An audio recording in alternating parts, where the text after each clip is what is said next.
Hola, buenas tardes. Vamos a tratar sobre el asunto del señor Luis Fernando Figari y el ordenamiento jurídico peruano, como también el ordenamiento de la Iglesia Católica. Tenemos que tener en cuenta que dentro del Estado peruano, en virtud de la Constitución peruana, afrontamos el fenómeno religioso desde dos grandes vertientes: desde el reconocimiento y garantía de la libertad religiosa y también desde el tipo de relación que tiene el Estado con las religiones o confesiones. Desde el punto de vista de la libertad religiosa, tenemos que tener en cuenta que el artículo 2, numeral 3 de la Constitución peruana afronta, en virtud también de los tratados de derechos humanos, a la libertad religiosa en su manifestación individual y colectiva. En el caso de la manifestación colectiva, tenemos que tener en cuenta que sobre todo se manifiesta a través de las religiones o de las confesiones, término que utiliza la Constitución para las mismas. En el caso de las religiones, tenemos para el caso concreto que enfocarnos sobre la Iglesia Católica, la cual tiene un ordenamiento propio e interno conocido como el derecho canónico. En el derecho canónico, principalmente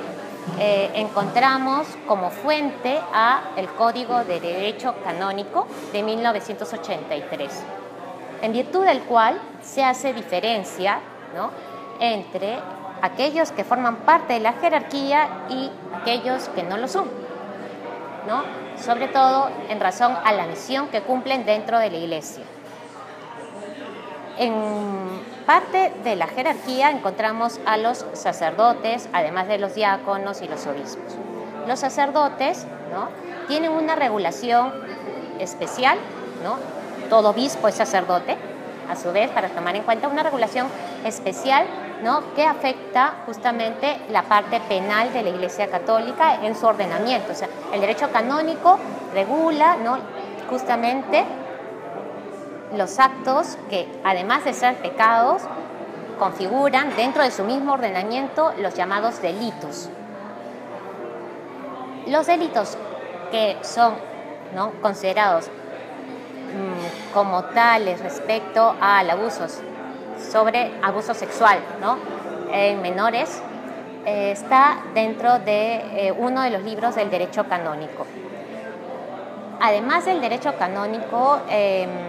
con respecto al código, encontramos normativa que se centra sobre todo en sancionar a los clérigos. Dentro de la Iglesia Católica, su derecho canónico no tiene previsto hasta el momento sancionar a los laicos. Digo esto porque cuando afrontamos el tema, el caso de Luis Fernando Figari, tenemos que tener en cuenta que este señor es un laico y no es un sacerdote como lo es el padre Caradima y como lo fue Maciel Maciel, en el caso de este último, fundador también de una institución, en el caso de los Legionarios de Cristo, una congregación religiosa. En el caso del señor Figari, además de ser laico, también es fundador del ya bastante conocido Sodalicio de Vida Cristiana, que no es una congregación, pero para efectos de la normativa de la Iglesia se asimila. Bien, entonces encontramos que el señor Luis Figari es un laico y el sacerdote o padre Maciel Maciel como el padre Caradima son sacerdotes. Frente a estos casos, debemos diferenciar que la normativa de la Iglesia Católica en su derecho canónico tiene de una manera bastante precisa identificado los delitos en tiempos, lugares y modos respecto a los sacerdotes que cometen abuso contra menores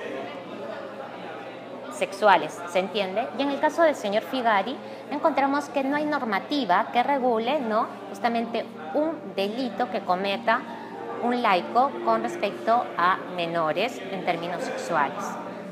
Por eso no podemos esperar de la Iglesia Católica y de su ordenamiento, ¿no?, las mismas sanciones. Eso que acabo de decir está en líneas, ¿no?, en párrafos dentro del decreto que se ha hecho de conocimiento hace semanas, ¿no?, y que proviene del Vaticano, donde se diferencia justamente la persona del señor Figari de un sacerdote que cometa los mismos actos, ¿no?, delictivos contra un menor. Segundo, dentro del ordenamiento canónico, ¿no?, sea aquellos que identificando y se diferencian de los sacerdotes o de los laicos, ¿no?, las normas siguen un tenor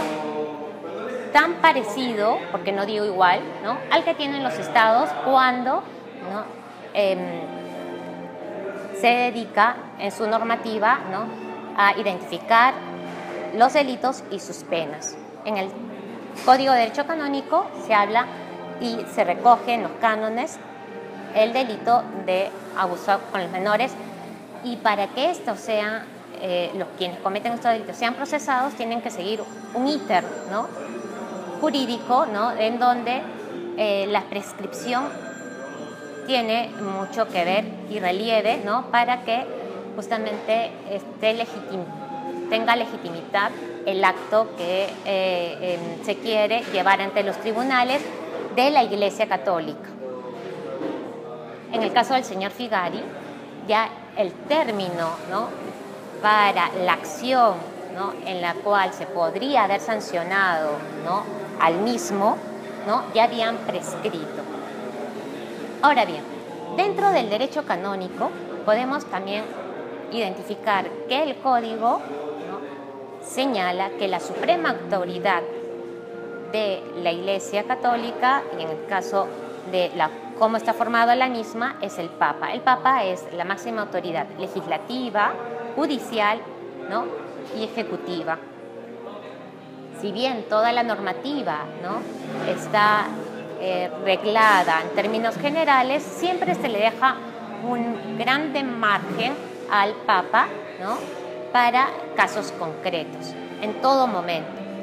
¿no? Muestra de ello está la infinita documentación, ¿no?, que se ha dado en casos que fueron llevados ante los mismos tribunales de la Iglesia Católica, o en casos que no fueron llevados, donde el Papa se pronuncia, ¿no?, y crea un precedente en el momento jurídico dentro del ámbito de la misma religión o en términos morales. Pues bien, en el caso Figari no se tomó justamente en cuenta que el Papa ha tenido la gran discrecionalidad y no arbitrariedad para crear un precedente con el señor Figari y dar justamente una amonestación que estaba dentro de sus alcances, ¿no?, que vayan más allá de la tecnicidad de las normas. Es más, el decreto, ¿no?, que proviene del Vaticano, en ningún momento, ¿no?, toma en consideración justamente la situación del daño que han sufrido las víctimas para repararlas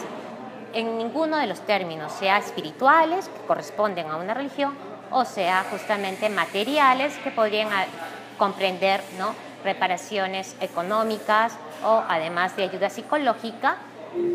que podría haber estado también contemplados dentro del mismo decreto, y no fue así. Eso por un lado. Ahora bien, yo dije que al inicio, ¿no?, dentro del ordenamiento peruano, además de reconocer y garantizar la libertad religiosa, teníamos también contemplado, ¿no?, el tipo de relaciones que tiene el Estado peruano con las confesiones. El tipo de relaciones es laico, ¿no? Nosotros nos encontramos ante un Estado laico. Un Estado que es justamente, más allá de su relación con las iglesias, independiente y soberano, ¿no? Y cuando regulas, ¿no?, en términos generales y sobre todo dentro de su normativa, tiene previsto a los delitos y las sanciones, pues no diferencia, ¿no?, si este delito, en el caso del abuso sexual contra menores, lo ha cometido un sacerdote o lo ha cometido un laico. en este caso estamos frente a un delito, ¿no?, que ha cometido un ciudadano peruano, no un ciudadano del Estado de la Ciudad del Vaticano, ni mucho menos un ciudadano con nacionalidad italiana, si es que queremos identificar, ¿no?, el lugar en donde se encuentra el señor Figali, que podría ser fuera de los territorios del Estado de la Ciudad del Vaticano, podría ser en algún lugar de Roma que no corresponda, ¿no?, a una jurisdicción que tenga la Iglesia Católica. Entonces estamos, ¿no?, ante las normas que se aplican plenamente, ¿no?, a un ciudadano que no tiene ni siquiera, aunque no sería pertinente, el estatus de diplomático, ni tiene prerrogativas que se le podrían haber encontrado, ¿no?, en otras normas dentro del ordenamiento, ¿no?, nacional. Por eso, ¿no?, yo en alguna de las pocas declaraciones decía que tenemos que diferenciar el caso de Luis Fernando Figali en términos de la sanción, ¿no?, y la tipificación que estaba prevista para los sacerdotes y no para los laicos, sin desmedro de la discrecionalidad y no arbitrariedad que tiene el Papa, ¿no?, y ha podido haber, ¿no?, utilizado para dar ejemplo y crear un precedente con respecto al comportamiento que tenga un fundador, sea independientemente de que nos encontremos ante un fundador sacerdote o un fundador laico, no lo ha utilizado, pero eso queda siempre dentro del margen, ¿no?, interno. Tenemos que identificar que estamos en todo momento también ante un ciudadano que no deja de ser peruano en todos los efectos y como tal debe ser juzgado, ¿no?, con todas las normativas, ¿no?, que garantizan incluso un justo proceso, ¿no?, independientemente de que para los hechos y además para el conocimiento de la gran mayoría de los peruanos es culpable, ¿no?, debe tener también un debido proceso, ¿no? Llevando todo esto a conclusión, debemos identificar, ¿no?, que nos encontramos ante un delito, ¿no?, que ha sido cometido por un ciudadano que, además de ser peruano, ¿no?, es un miembro, ¿no?, calificado en sus funciones, ¿no?, y que fue fundador, ¿no?, de un carisma, que lo es, porque al menos tenemos conocimiento que él goza de buena salud y que no tiene prerrogativas de andar a otra vida, ¿no?, que es fundador de un carisma, que como tal ha sido considerado para la normativa interna de la Iglesia Católica y que nada obsta, ¿no?, para que sea sancionado, ¿no?, como lo puede ser y lo debería ser cualquier persona, ¿no?, que haya cometido estos actos, ¿no?, contra los menores o contra, ¿no?, mayores, en el caso de que se tratase de otros delitos, de aquellos que hemos conocido fueron denunciados, como el caso de secuestro, ¿no?, de personas, atentados contra su salud mental, ¿no?, y demás que se indicaron, ¿no?, y hemos podido leer en la denuncia que se hiciera ante la Fiscalía en su momento. Entonces, quisiera dar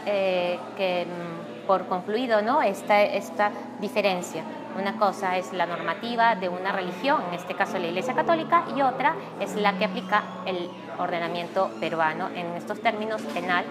¿no?, o si se da el caso civil, en el caso que también se quisiese dar